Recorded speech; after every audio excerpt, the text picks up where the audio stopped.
코로나19 바이러스 재감염이 사망 위험과 병원 입원, 기타 건강 위험을 더 높인다는 연구 결과가 나왔습니다. 한번 코로나에 걸렸다가 완치된 경우나 백신을 맞았다 하더라도 바이러스에 다시 노출되면 1차 감염 때보다 더 위험하다는 겁니다. 미국 워싱턴 대학 연구진이 2020년 3월부터 올해 4월 6일까지 미국 제한군인의 데이터에서 코로나에 한 차례 감염된 환자 44만 3,588명과 두 차례 또는 그 이상 감염된 환자 4만 947명, 그리고 감염되지 않은 530만 명을 연구했습니다. 그 결과 코로나에 재감염되면 1차 감염과 비교해 사망 위험이 2배 이상, 입원 위험은 3배 이상 상승하는 것으로 나타났습니다. 이런 위험은 백신이나 부스터샷을 접종한 사람과 접종하지 않은 사람 모두에게서 나타났습니다. 또 폐질환이나 심장질환 발생 가능성은 3배, 신경장애 위험도 60% 더 높았습니다. 이는 재감염 후 첫 달에 가장 두드러졌지만 6개월이 지나서도 나타났다고 연구진은 덧붙였습니다. 앞서 네이처 메디슨에도 코로나에 재감염되면 심장과 폐를 비롯한 심폐질환과 혈액, 콩팥, 당뇨, 정신질환, 근골 신경계 등 다양한 분야에서 합병증이 발생할 가능성이 높다고 지적한 바 있습니다. 연구진은 재감염되거나 백신을 접종한 경우 코로나에 대한 항체를 더 많이 보유하게 되는 건 맞지만 재감염되면 여전히 격렬한 증세에 시달릴 수 있다고 설명했습니다. 때문에 전문가는 재감염되지 않도록 개인 방역을 더 지키는 것이 필요하다고 강조했습니다. 다만 이번 연구에선 백신을 접종한 경우 재감염될 확률에 대해선 확인되지 않았습니다. 한편 이와 관련해 일부에선 이번 연구 데이터가 나이가 더 많고 더 아픈 사람들인데다 남성들을 대상으로 했기 때문에 모든 인구에 반영되지는 않는다고 지적했습니다.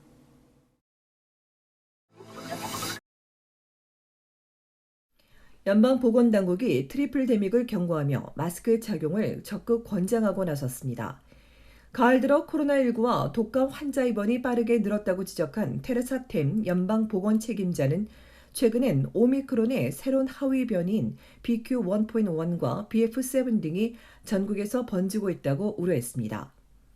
독감 환자와 영유아, RSV 환자들도 예년 시즌의 발병 추이를 훨씬 웃도는 상황인데 이 같은 발병 추이가 앞으로 수주일간 더 지속되는 것이 문제라고 책임자는 지적했습니다.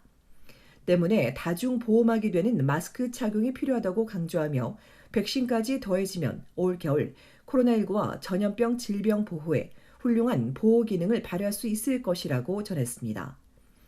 환기가 안 되거나 다수가 모이는 실내에선 특히 마스크를 써야 한다고 권장했는데 다만 마스크 의무화는 각 주 정부가 결정할 일이라고 덧붙였습니다. 10월 중순부터 심상치 않았던 온타리오주에선 10월 말부터 전문가와 병원, 의료진들이 잇따라 마스크 착용 의무화를 정부에 강력하게 촉구해 왔습니다. 이에 최근 덕포드 수상과 온주 보건 책임자도 마스크 착용을 적극 권장한다고 밝혔지만 의무화는 여전히 꺼리는 모습입니다. 코로나 팬데믹 발생 1000일이 지나면서 주민 스스로가 무엇이 효과적인지 알고 있는데 또다시 마스크를 강제하는 건 효과적이지 않다는 겁니다. 이에 한 의료 전문가는 학교와 종교시설, 커뮤니티 센터, 드라이브 스루 등 다중 이용시설에 무료 마스크를 비치하면 비슷한 효과를 거둘 것이라고 제안했습니다. 그러나 또 다른 한편에선 아무리 마스크 착용을 권장해도 이미 모두가 무감각해졌다며 고통받는 어린 환자들을 위해 더 늦기 전에 지금 의무화해야 한다고 재차 촉구했습니다. 이처럼 코로나19와 독감, RSV 입원 환자는 급증하는데 의료 인력난과 의약품 부족까지 더해지며 병원들이 붕괴 위기에 처하고 있습니다. 한편 마스크 강제 조치에 주 정부는 주저하고 있지만 최근 여론조사에서 캐나다인 10명 중 7명이 실내 마스크 착용 의무화에 찬성한다고 답해 향후 정부 결정에 관심이 모아지고 있습니다.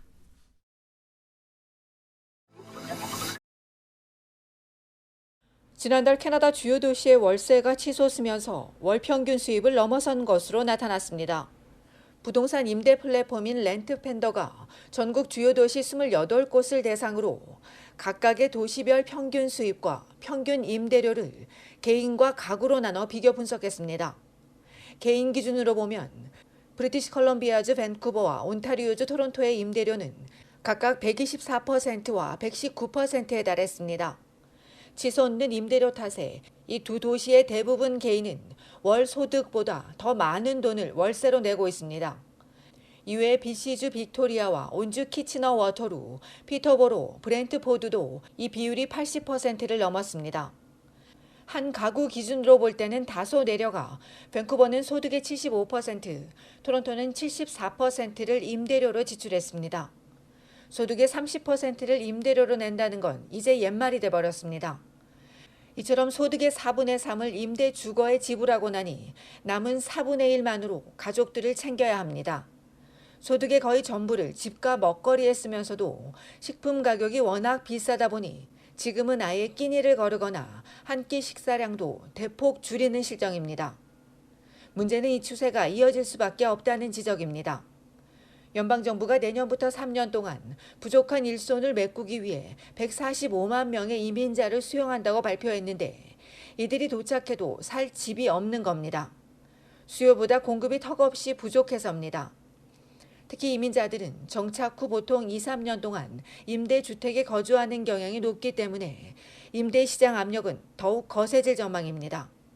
건설 인력난에 신규 주택도 늘리지 못하는데 임대주택까지 더해지면서 상황은 더 악화될 수 있다는 지적입니다.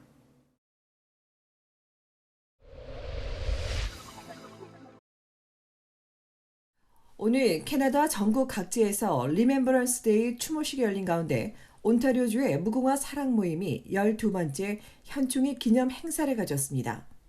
어제 오전 11시 에토비코 제임스 가든 내 무궁화 동산에 모인 참석자들은 무궁화 나무에 정성스레 516개의 빨간 리본을 달며 한국전에 참전한 모든 캐나다 참전 용사들과 희생된 516명의 영연을 추모하고 이들의 명복을 빌었습니다. 또 태극기와 캐나다 국기를 함께 꽂고 사흘 동안 이곳을 찾는 방문객들에게 빨간 리본 행사에 대해 알리는 동시에 토론토에 사는 한국인으로서 캐나다 국민들에게 감사의 뜻도 전할 예정입니다. 이날 행사장을 찾는 참석자들은 커피와 도넛, 과일 등 스낵을 함께하며 감사의 마음을 나눴습니다.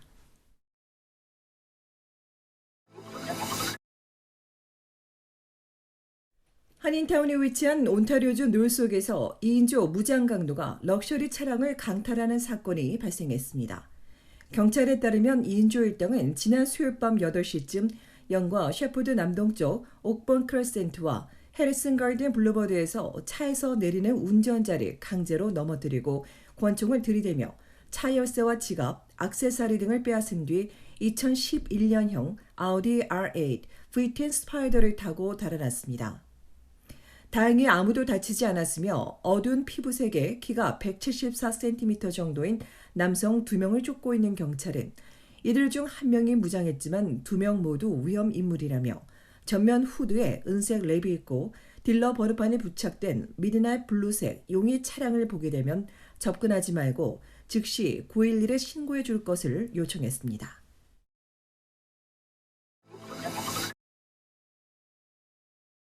온타리오주 토론토의 산타 퍼레이드가 다시 코로나 팬데믹으로 2년 동안 중단됐다가 3년 만에 다시 찾아옵니다. 올해는 오는 20일 일요일 날 12시 반부터 크리스티와 블로어에서 시작해 블로어 길을 따라 배터스트와 스파이다이나 로얄 온타리오 박물관으로 행진하다 유니버시티 애비뉴에서 남쪽으로 꺾어지고 웰링턴을 따라가다 생 로렌스 마켓에서 마무리됩니다. 1905년 이튼 백화점에서 시작해 1982년부터 비영리 단체가 추진하는 행사는 올해 118번째로 주최 측과 당국은 이날 행사장에 많은 사람들이 붐빌 것으로 예상된다며 안전사고에 각별히 유의해야 한다고 당부했습니다. 한편 브리티시 콜롬비아주 밴쿠버의 산타 퍼레이드 주최 측은 행사의 메인 스폰서를 구하지 못해 올해 행사를 취소했다고 발표해 코로나 2년에 더해 3년 연속 퍼레이드를 보지 못하게 됐습니다.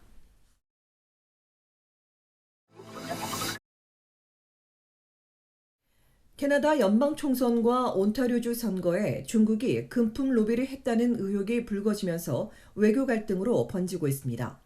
저스틴 트루도 연방 총리는 중국이든 아니든 세계 여러 나라가 공격적인 게임을 벌이고 있음을 잘 알고 있다고 경고하며 캐나다 민주주의와 제도를 망치려는 외국 간섭에 맞서 싸울 것이라고 밝혔습니다.